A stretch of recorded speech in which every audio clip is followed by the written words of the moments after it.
Hi friends, ఈరోజు నేను దోసకాయ పప్పు చేసి చూపిస్తాను చూడండి. పప్పు నానబెట్టుకోండి.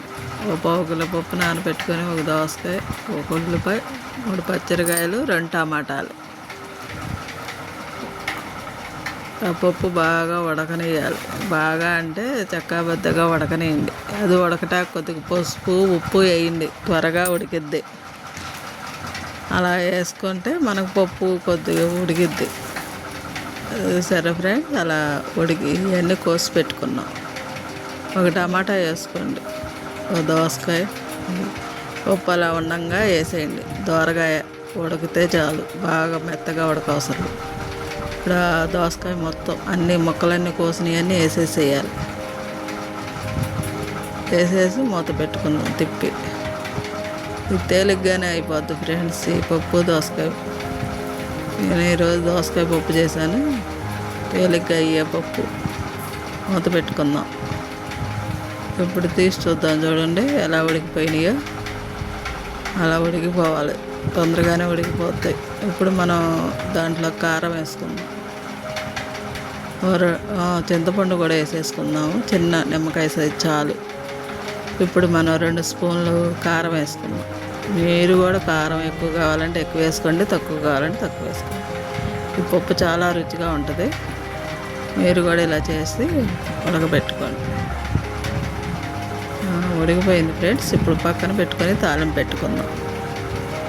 ఆ చింతపండు అన్నీ ఉడికిపోయి మెత్తగా అయిపోయింది. ఒక గిన్నె నూనె పోసుకోండి, బౌల్ పెట్టుకొని. మనం కొద్దిగా ఎల్లుల్లిపాయ కొట్టుకొని 2 ఎండుమిరకాయలు, తాలింపులు, మెంతులు, జీలకర్ర, కొద్దిగా మెంతులు వేసుకోండి. పప్పు కమ్మగా ఉంటుంది. ఆవాలు, సాయిపప్పు, పచ్చనిపప్పు అన్నీ వేసేసి అది బాగా చిట్టపటలాడాలి. బాగా వేగనెయ్యాలి. ఎందుకంటే మెంతులు ఉన్నాయి కదా, ఆ మెంతులు బాగా ఏగితేనే మనకి కమ్మటి, మనం తినేటప్పుడు పప్పు రుచిగా ఉంటుంది. బాగా ఎర్రగా దోరగా ఏగిన తర్వాత మనం పప్పు పక్కన పెట్టుకున్నాం కదా, ఆ పప్పు కొద్దిగా గంటితో అటు ఇటు తిప్పేస్తే చాలు. బాగా పప్పు గుత్తితో మెదపవసరంలా, గంటితో తిప్పంగానే అది మనం మెత్తగానే ఉడికిపోయింది కదా. ఇప్పుడు తాలింపులో కొద్దిగా కరివేపాకు వేసుకోండి. కరివేపాకు వేసుకొని కూడా చిట్టాపటాలు ఆడాలి.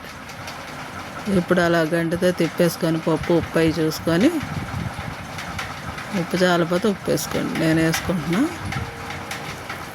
ఇలా అది గంటి తిప్పేసుకొని ఈ తాలింపు పెట్టిన దాంట్లో ఈ పప్పు తీసి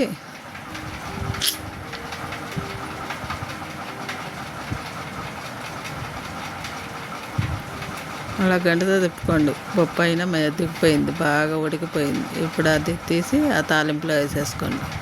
స్టవ్ కట్టేసుకోండి. తాలింపు బాగా ఏగిపోయింది కాబట్టి స్టవ్ కట్టేసుకొని తాలింపు డాకలోకి వేసేసుకోండి. చూసారా ఫ్రెండ్స్, ఈ పప్పు చాలా రుచిగా ఉంటుంది. మీరు కూడా నేర్చుకోండి. ఈ విజక్క వంటలు ఎలా ఉన్నాయో కామెంట్ చేయండి. మీరు కామెంట్ చేయట్లా, లైక్ చేయండి, షేర్ చేయండి, సబ్స్క్రైబ్ చేయండి. ఓకే ఫ్రెండ్స్, ఇంత తేలిగ్గా వండి చూపిస్తున్నాను. మీరు నాకు లైక్ చేయాలి, సబ్స్క్రైబ్ చేయండి. చూస్తూ ఉండండి ఫ్రెండ్స్. మళ్ళీ రేపు కలుద్దాం ఫ్రెండ్స్. ఓకే ఫ్రెండ్స్, ఉంటా ఫ్రెండ్స్. గంట కొట్టండి ఫ్రెండ్స్. బాయ్.